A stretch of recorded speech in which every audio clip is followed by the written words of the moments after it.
got damage to my roof, or the chimney on the other side's gone. I still got bricks on the roof. Stuff came through the windows and I guess flew around inside the house. Yeah, take a look at that rainbow hanging over the site of semi-trucks tossed off I-70 in Grinnell, Kansas. That town and others nearby receiving extensive damage from tornadoes on Sunday, according to the National Weather Service.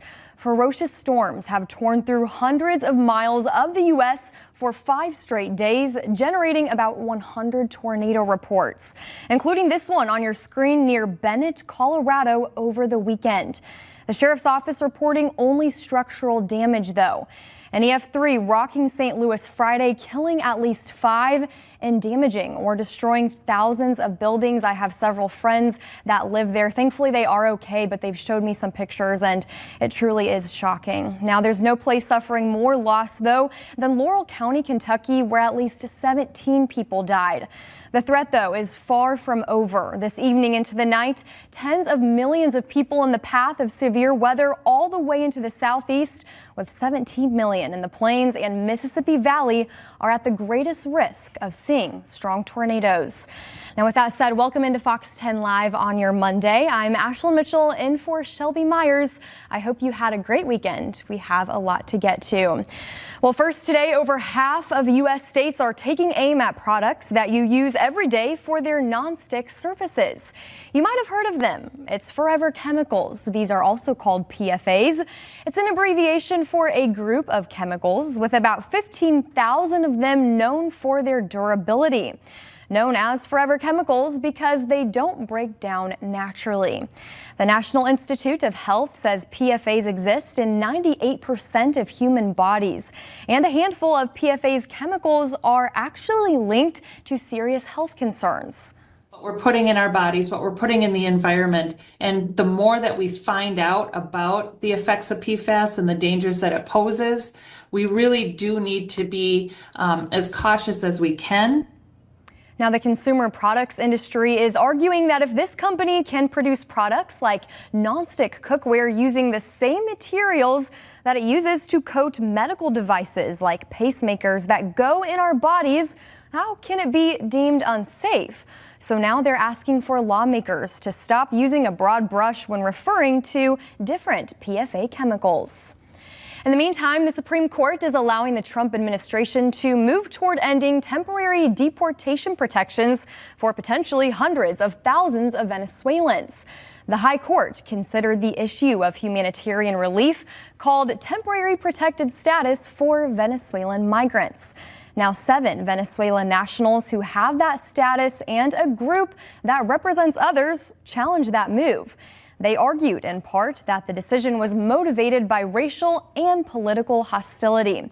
Justice Ketanji Brown Jackson was the only Supreme Court justice to note her dissent. Well, the time is 3:03 now on your Monday. Let's toss things over to Steve Alexander for a look at what's coming up on Fox 10 News at 4 and 5. This is Steve Alexander on the assignment desk. Here are some of the stories that we're working on. A date has now been set for the groundbreaking of the arena here in Mobile. We'll talk about that. Also, authorities say a high school student in Baldwin County has been arrested on 17 charges following an anonymous tip to police that he was selling drugs. And also we have some new information on why a stretch of Interstate 65 was shut down in Baldwin County this morning. It's a story with a lot of moving pieces. Authorities say a murder suspect out of Georgia led authorities on a pursuit. It started in Conecuh County, involved an attempted carjacking, a chase in the woods. Ariel Mallory is following that. And as Steve mentioned, we'll have more on all of those stories coming up on Fox 10 News at 4 and 5 o'clock. But let's go ahead and talk about your forecast. Just a reminder, it's a great time to go ahead, download the Fox 10 weather app. That way you are staying updated with the changes that we are tracking out there. We have a lot going on. Heat, humidity, a cold front, and a holiday weekend coming up. So this is going to be the best way to go ahead and stay updated with all of those changes. But let's take a live look at conditions across the southeast right now. And here locally, we're starting to see some some of those calm, quiet conditions. But as Ashley was talking earlier, some of those storms that were moving through the Midwest and the Mid-South, still starting to see some of those closer towards Oklahoma. That'll continue heading into this evening, along with portions of southwest Missouri and also portions of northwestern Arkansas. So we will continue to keep a close eye on that. But here locally, calm, quiet, some sunshine.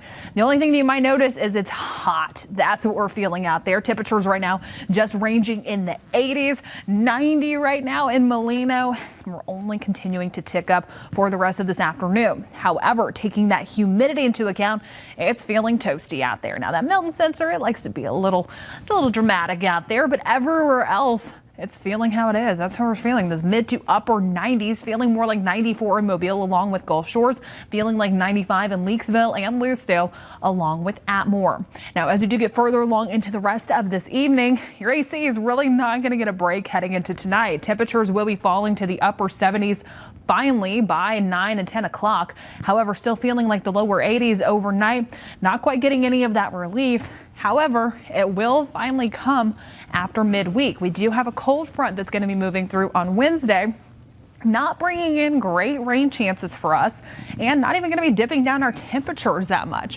What you're going to notice instead is that drop in humidity, some dry air beginning to rush in. But I'm going to talk more about that and your extended forecast as we get closer towards Memorial Day.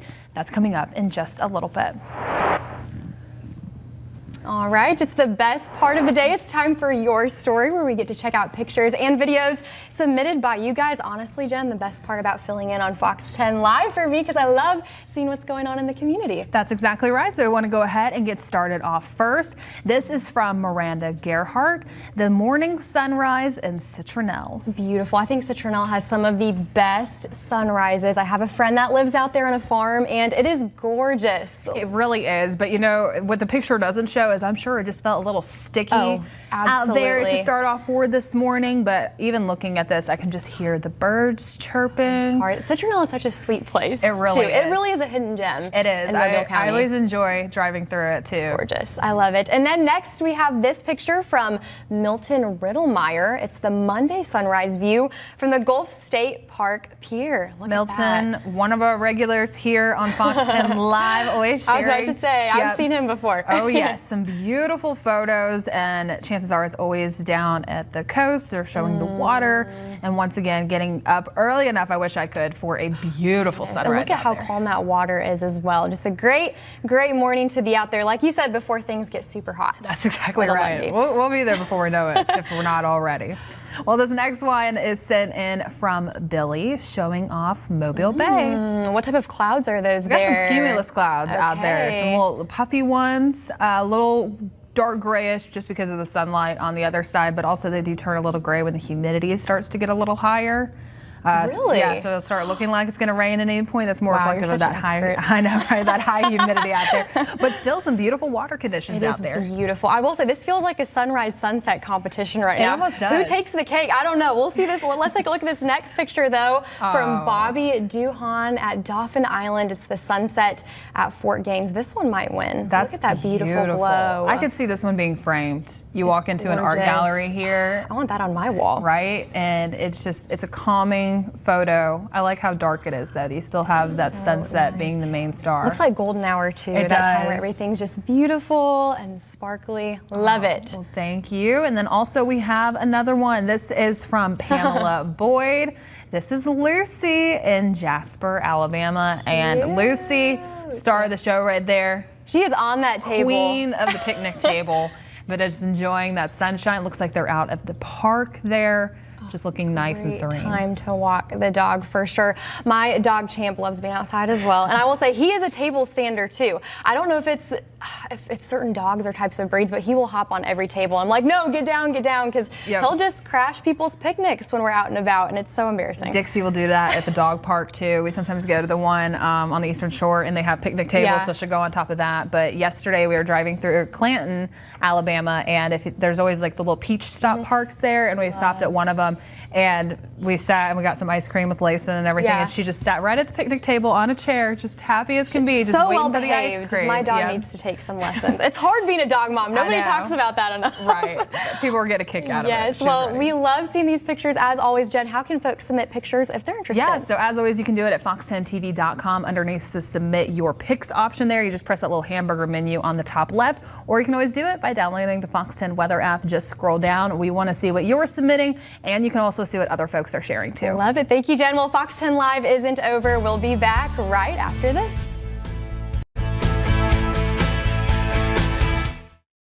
Committed to you. This is Fox 10 Live.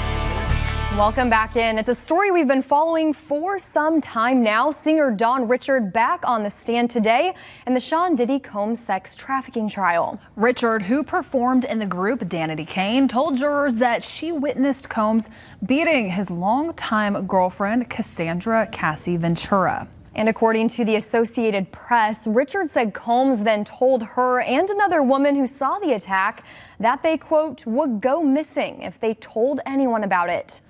The Diddy is facing sex trafficking and racketeering charges. Prosecutors allege that he used his status as well as threats and violence to force women, including Cassie, into drug-fueled sex parties with male sex workers.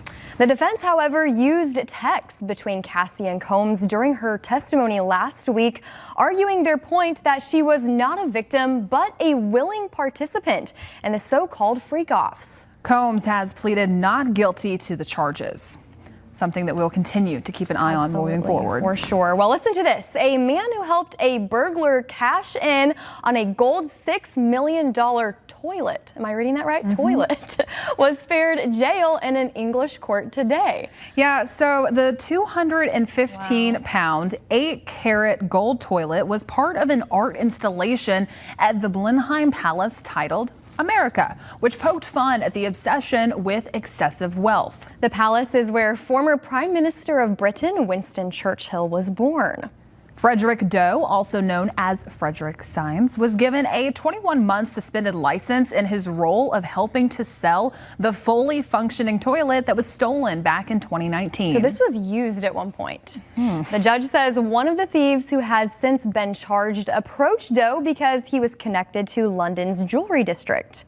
And Doe said at the time he could easily sell the Golden Throne and had no idea it was stolen property. Can you imagine? Now, the toilet has not been recovered, and it is believed that it was deconstructed and sold. Can you imagine having a gold toilet in your house? Just A luxury talking about another item. level of luxury right there. If I had to pick anything gold plated or gold related, it would not be a toilet. Right. I would not want to agree. use it. I'm happy that someone still melted it down, but surprised Fair. that they were spared jail time. Well, listen to this. We can tell you a new way to get to Sesame Street through Netflix. Oh, a lot of kids are going to love this. That's after the show's producer, Sesame Workshop, reached a deal with the streamer. Now, the move comes after Warner Brothers Discovery decided not to renew a 5-year deal for the show for its streaming service, which is being rebranded from Max back to HBO Max. So the Netflix deal calls for new episodes with Big Bird, Cookie Monster, and the gang to debut on PBS stations and on the PBS Kids app on the same day that they're released on Netflix. And under that Max deal, episodes aired on PBS months after their debut. The 56th season, wow, of the beloved children's program will be released on Netflix in 3 batches and will have a reimagined format. And in addition to the new season, Netflix is getting the rights to 90 hours of previous episodes. And those old Sesame Street episodes will still be available on HBO Max through 2027. So nostalgic. Did you grow up with this too? I didn't. I was familiar with it. I knew what it was. I didn't go out of my way to watch it. But I think that this is going to be a great option for parents, because one of the bad parts, but the good parts about these streaming services and something like Netflix is that you don't have to mess around with the commercials.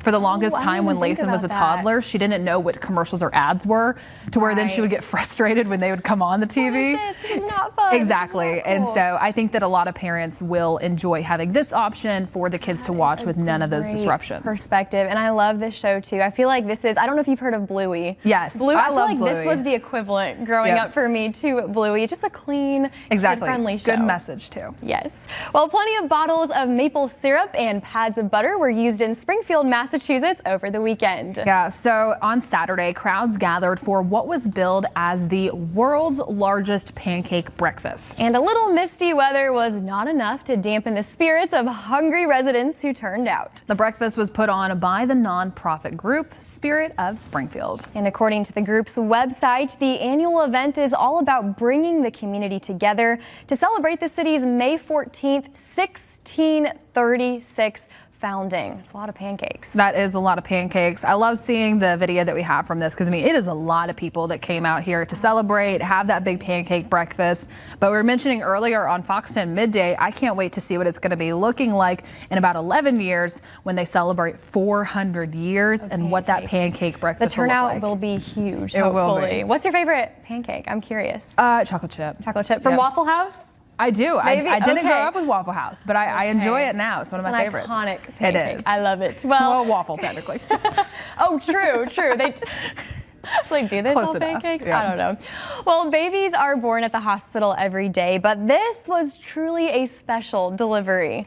A moose gave birth to a calf Thursday morning on a patch of grass right outside of a hospital in Anchorage, Alaska. How sweet is that? Dozens of people watched it all happen from a safe distance inside the hospital. Patients and staff not only saw the birth, but also witnessed the calf nursing and taking some of its first steps. And one onlooker described it as a, quote, once-in-a-lifetime Alaskan experience. I Wow. would not. I don't know what I would do. I don't know either. I've only seen a moose once in real life. It was at Yellowstone National Park. Oh. And that was incredible. It was huge. I was a little scared. I was So gonna maybe say, a baby moose would be less I've daunting. seen one once that was wild in Alaska, Yeah. but we were on a cruise ship and we were just cruising along and I looked through binoculars and saw it. So I couldn't quite gauge the height or the size of it, but very cool to be able to see it from that distance. But I couldn't imagine right outside the hospital. Yeah, they're You're just like, don't go huge, outside, right. there's a moose.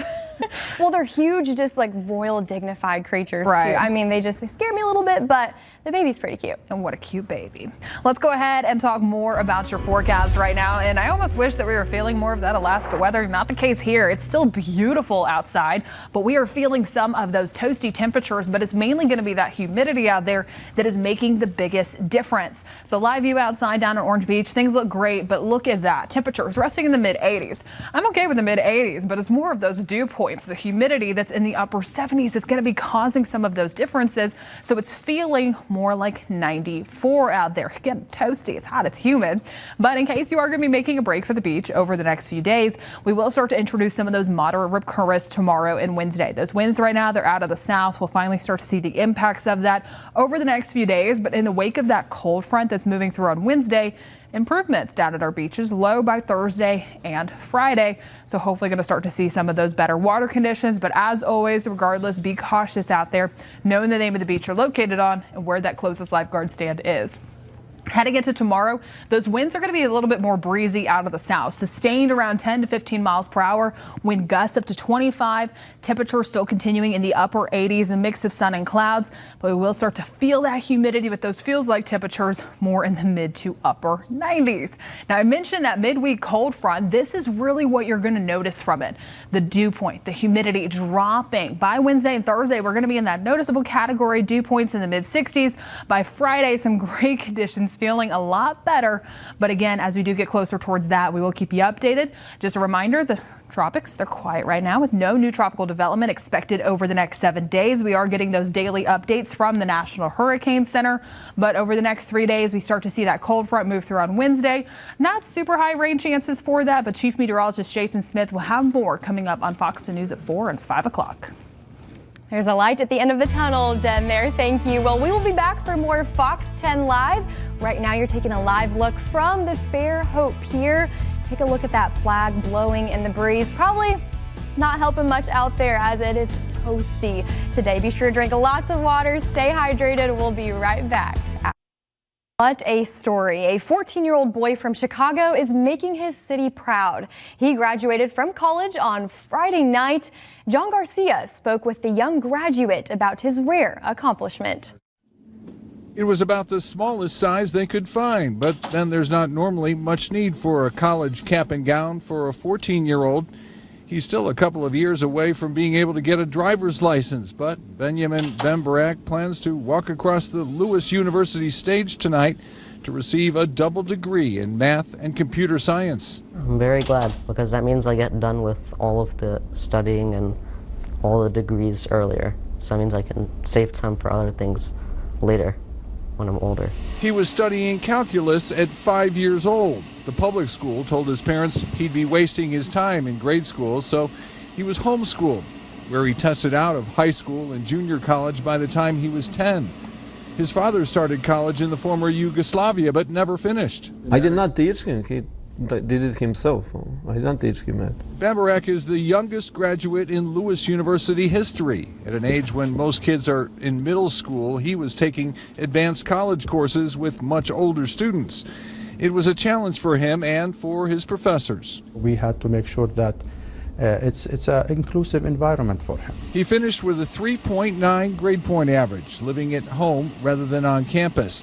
But Bambarak is already taking classes for his master's degree, which he expects to receive next year at this time. After that, he says he wants to start a career, possibly doing research in artificial intelligence. I hope it's Sunday. He says he's not much into social media or sports. Are you interested in girls at this point? Not at this point. Maybe later. What an amazing story here. The fact that he studied calculus at 5 years old is wild to me. I had a choice to take calculus in high school, but I passed it up. So kudos to him and all of his accomplishments. Thanks for watching Fox 10 Live on your Monday. We'll be right back for Fox 10 News at 4 after this. Bye, guys.